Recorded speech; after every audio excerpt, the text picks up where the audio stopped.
Hey, what's up? I'm Ecstasy Jones, and Zedirol 2 is finally here.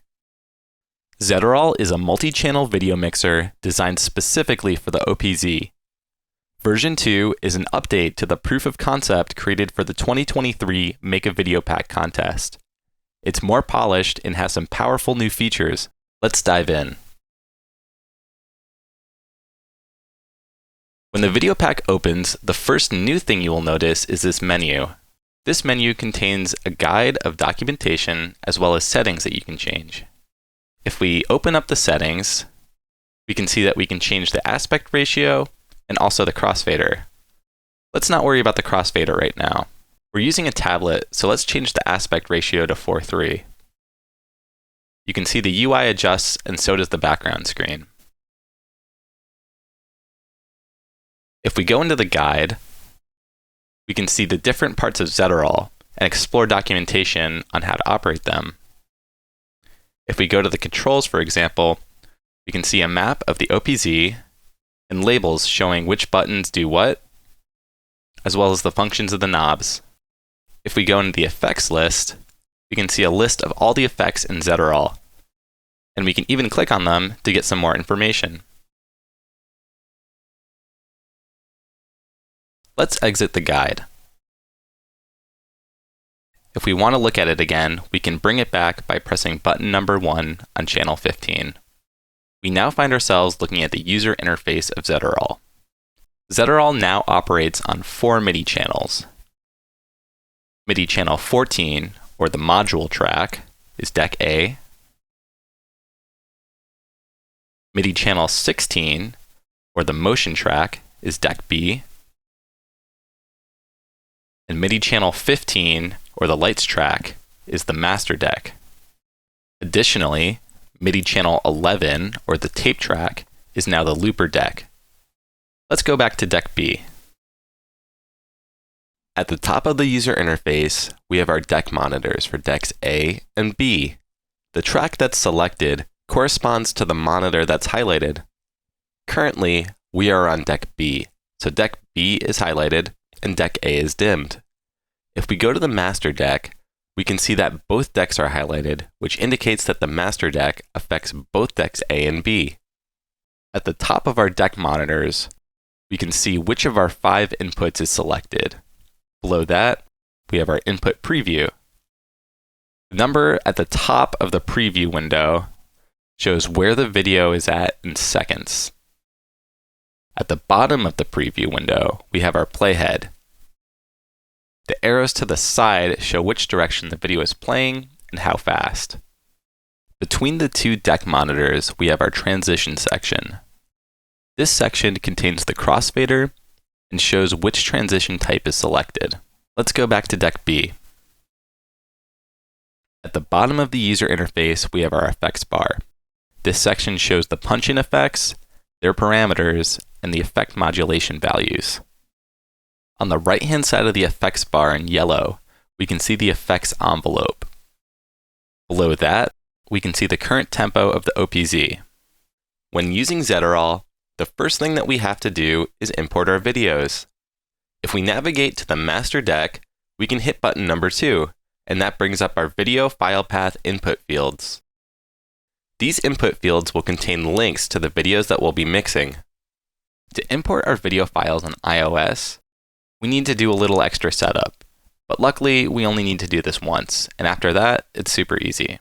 In the first part of the setup, we'll be creating the Zedirol folder within the iOS file structure. If we go to our Files app and select on my iPad, or if you're on iPhone, it'll be called on my iPhone, we can see that there's a folder in here called OPZ. If we go into this folder, there's another folder called Photomatic. What we're going to do here is create a new folder called Zedirol. I've made mine right here. And within this folder is where we can paste our video files. Video files must be .mp4 format. Different encodings yield different results. I found that Adobe Premiere Rush for iOS, after exporting, creates a pretty good encoding that works with Zedirol, but feel free to experiment and see what works better and worse. After we've created the Zedirol folder and placed our video files into it, we can go back to our home screen. The second thing that we have to do is download the Shortcuts app by Apple. This Shortcuts app allows us to create macro functions on iOS. When we have our Shortcuts app, we can hit this plus button right here to create a new shortcut. The first thing that we're going to type in the search bar is get file.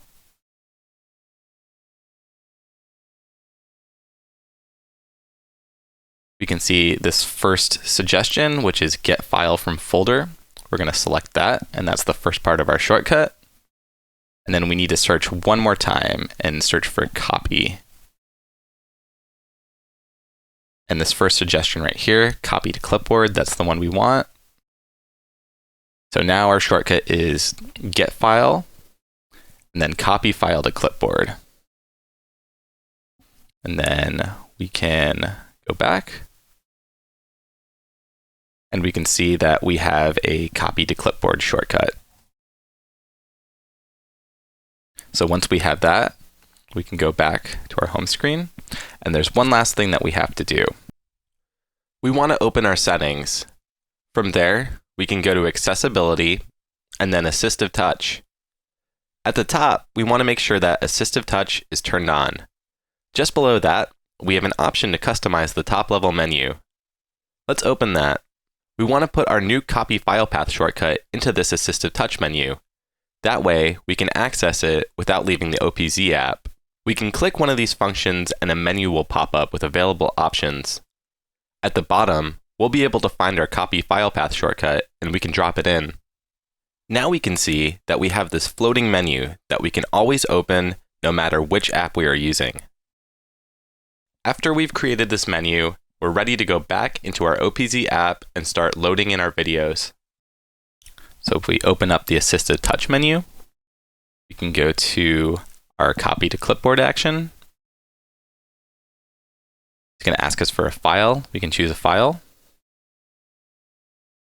And from there, we can select OPZ, Photomatic, folder we made right here, Zedirol. And here's our video file. So we can choose a video file.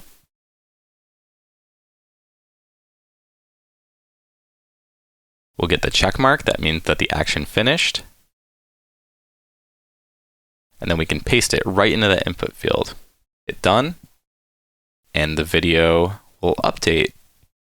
We can paste 4 different videos into these input fields. And these input fields will correspond to the inputs on decks A and B.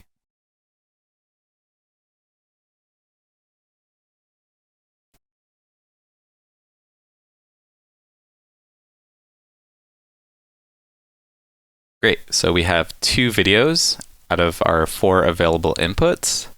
Let's press number 2 and hide those input fields. Now we can move back over to deck B. To import a video on Mac is much simpler. We first need to navigate to channel 15 and press number 2 to bring up our video URL input fields.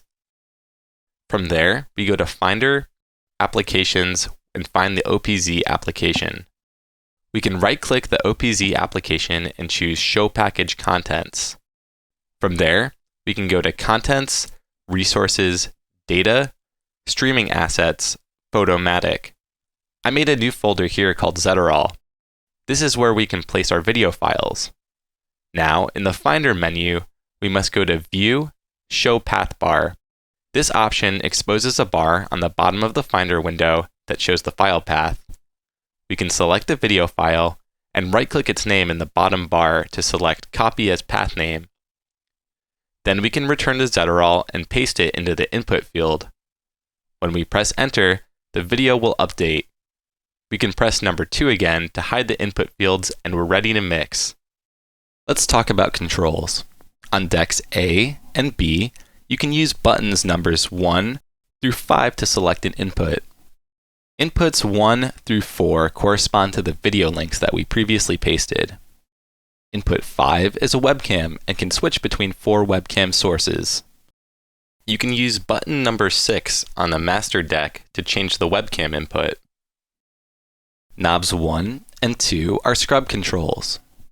Knob 1 is a fine scrub. As you can see, I'm rotating the encoder forward, and the video is slowly scrubbing forwards. Knob 2 is a rough scrub. When I rotate this encoder, the video moves a lot faster. You can use these scrubbing knobs to navigate the video forwards and backwards, and even scratch the video like a record. In this new update, these scrubbing knobs are now infinite and can be continuously rotated to navigate through the entire length of the video. URL videos don't allow for normalized time, so it's possible to scrub beyond the range of the video. The leftmost button, note number 53, is the play button. You can see if I press it and release it, it's a momentary control. But if I hold Shift and press note 53, it becomes a toggle. Now playback is toggled on. We can also use buttons number 55 and 57 as jump buttons. These buttons jump the video 60 seconds forwards or backwards. This can be used as a quick way to navigate through a long video. You can import any length of video into Zedirol, but shorter videos are less likely to drop frames. We can use the step sequencer on the OPZ to sequence video playback. If we select our play button and then put it into our step sequencer, when we hit play, the video will now loop to that length. We can then use knobs 1 or 2 to change the point of the loop. Knob number 3 controls video playback speed. If we rotate this encoder forward, the video will loop faster.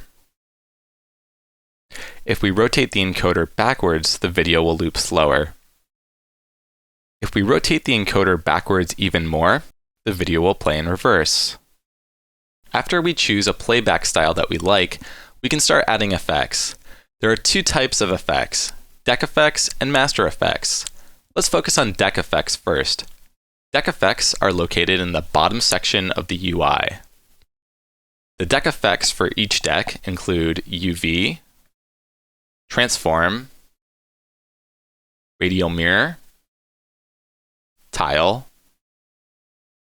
RGB split, posterize, colorize, chroma key, invert, and hue shift. Same as with the play button, they are momentary punch-in controls, but shift can be used to toggle these effects on. If I hold shift and press the RGB split effect, you can see that when I let go, it's still toggled on. I can hold shift again and press it again, and it'll turn off. These effects are now also connected to an envelope that controls the attack and release of the effect when pressed. This can be used to have effects hit harder or softer when performing live. The effect envelope is located to the right-hand side of the effects bar. It's controlled by the yellow knobs, knobs 15 and 16. If I make the attack slow and the release fast, you can see when I press an effect, it'll slowly fade in and then quickly snap back when I let go. If I make the release slow and then the attack fast, when I press it, it'll instantly turn on the effect, but when I let go, it'll slowly fade back out. Each effect has a set of parameters that can be edited and modulated with LFOs. We can use buttons 9 and 0 to move the effect selector and find the effect that we want to edit. Let's edit the RGB split effect. We'll position our selector over it and toggle it on. We want to make sure we're on our purple set of knobs. Just like in the OPZ's synthesizer engine, knob 9 controls LFO depth, knob 10 controls LFO speed, knob 11 controls LFO destination, and knob 12 controls LFO waveform. You can see within this effect, there's many parameters that we can edit. These parameters are indicated by the letter underneath the icon of the effect. For this effect, we have x-axis split, y-axis split, disable red, disable green, disable blue, and no parameter selected. The reason that no parameter selected exists is so that the LEDs of the OPZ match the parameters of the destinations. That way, you have a visual indication of which parameter you're on, even if you're far away from your screen. Let's edit the y-axis split of this effect. There are many LFO shapes we can choose from. These include sine, triangle, square, sawtooth, random pulse, gyro, noise, which is new, and manual control. Let's see what happens when we use the manual control. To apply a change to the effect, you must press the right button. Right is note 76 and the rightmost button on the OPZ. To lock in a change to an effect, simply press it. You can also toggle it on with Shift. You can see the user interface of Zedirol turning red on the bottom bar. This indicates that write mode is on and allows you to preview your effects settings before you commit to them. As I turn the depth encoder, you can see the change being manually applied. Now, let's try an LFO. If I navigate over to an LFO waveform, such as the sine wave, I change my depth and my speed, and I press right, you can see how the LFO modifies the parameter. Each parameter has an independent LFO, which means you can have multiple parameters with different LFO settings and they'll be modulated individually. For example, if we go over to the disable green, we can change our settings. Let's pick a different kind of waveform. I'll change my depth and my speed, and I'll hit right. You can see that the Y-split is still doing what we currently set it to do, and the disable green parameter is on its own independent LFO. These can be stacked on top of each other. For example, if I wanted to try a different effect, such as tile, I can toggle that on, and I can choose new settings for this effect. Let's try the sawtooth waveform. Let's make the speed 1/2 and hit right.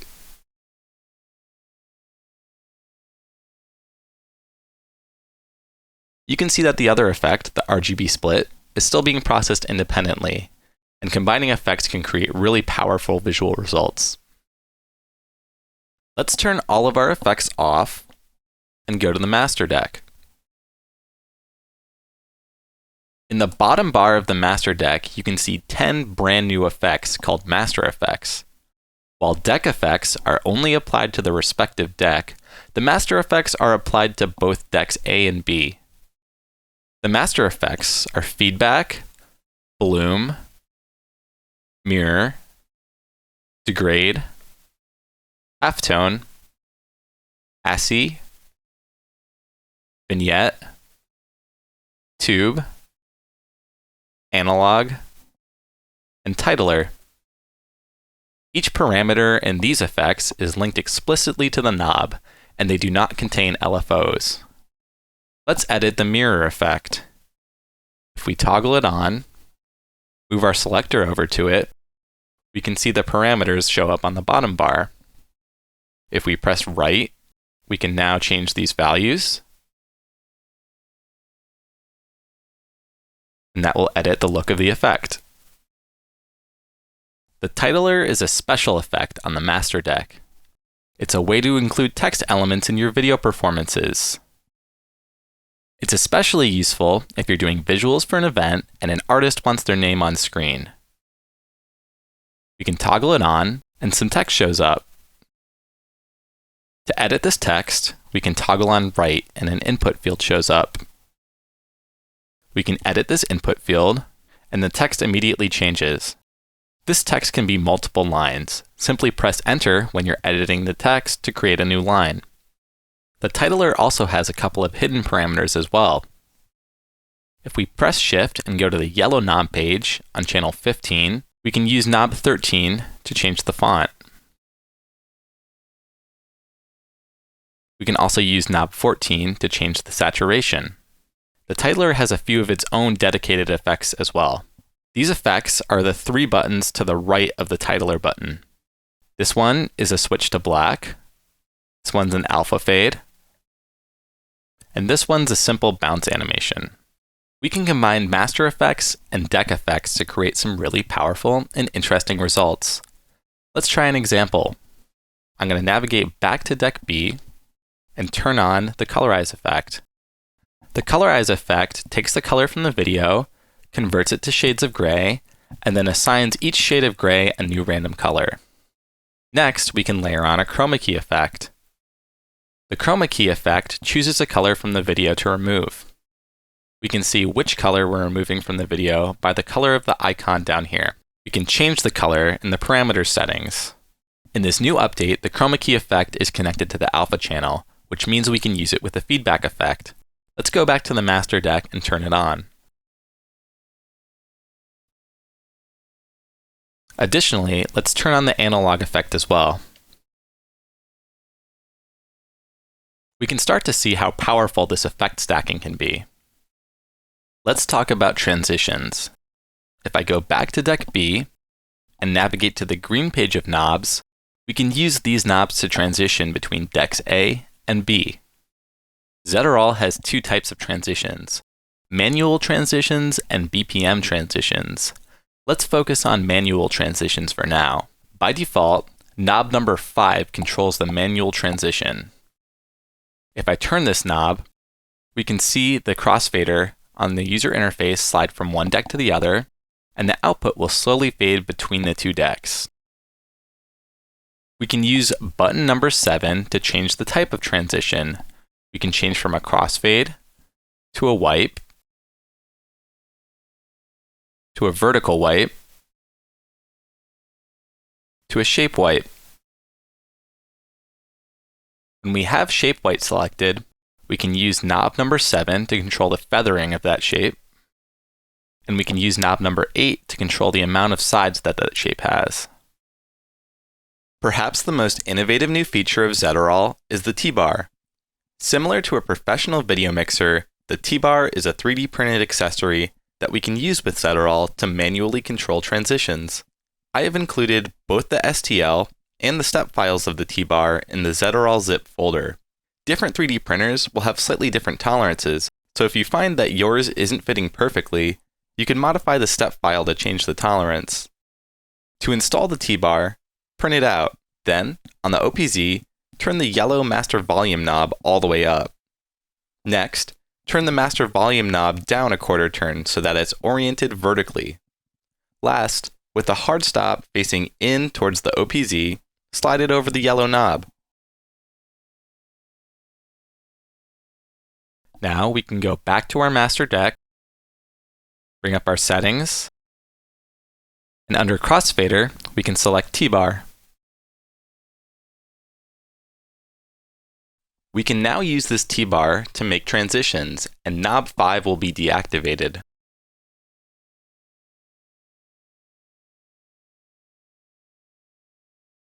This T-bar is especially useful because it allows for quick, direct control no matter what deck you're on. The second type of transition that we can do is a BPM transition. If we go to decks A or B, we can use button number 6 to transition between the 2 decks automatically. If I press number 6, the crossfader automatically slides between decks A and B. We can change the speed of this BPM transition with knob number 6.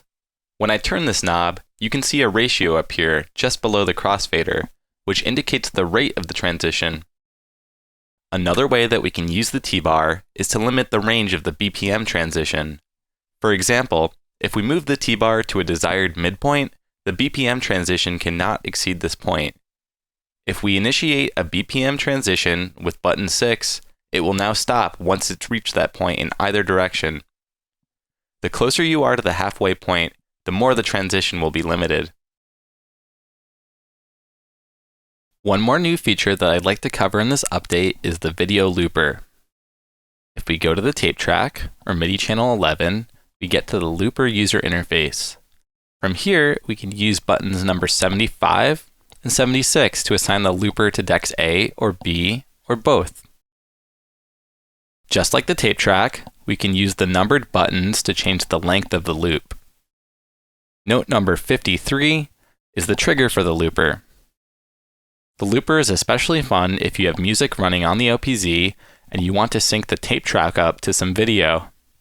We can also use knob number 2 to control the fine adjustment of the loop, just like the tape track. The last thing I'd like to cover about Zedirol is calibration. When opening up the video pack, the first thing that we'll see on the output screen is this test card. This test card gives us information on color, size, and orientation. To enter calibration mode, press button number 3 on the master deck. The bottom bar of the user interface has now changed to show some parameters. These parameters are the hue, saturation, brightness, and contrast for the master color output. By default, these are all at 0.5, but if we turn the white encoders, we can make adjustments. Additionally, if we go to the yellow page of knobs, we can use knob 13 to precisely control the spacing between the top and bottom elements of the UI. Knobs number 15 and 16 control the size of the output screen. This is useful if you're connected to an external display that has a different aspect ratio than your primary display. Press 3 again to exit the calibration menu and apply changes. Button number 8 on any deck will hide the entire UI in order to get a better look at the output mix and give your eyes a break from focusing on the small icons. Button number 7 on the master deck will hide the input monitors to increase visibility of the output while still showing some important information. That's it. Thanks for watching. I hope you find this tool useful and get to make some cool video art with it. If you have any questions, feedback, or ideas, please drop a comment. I would love to hear your thoughts and involve the OPZ community more in the development process.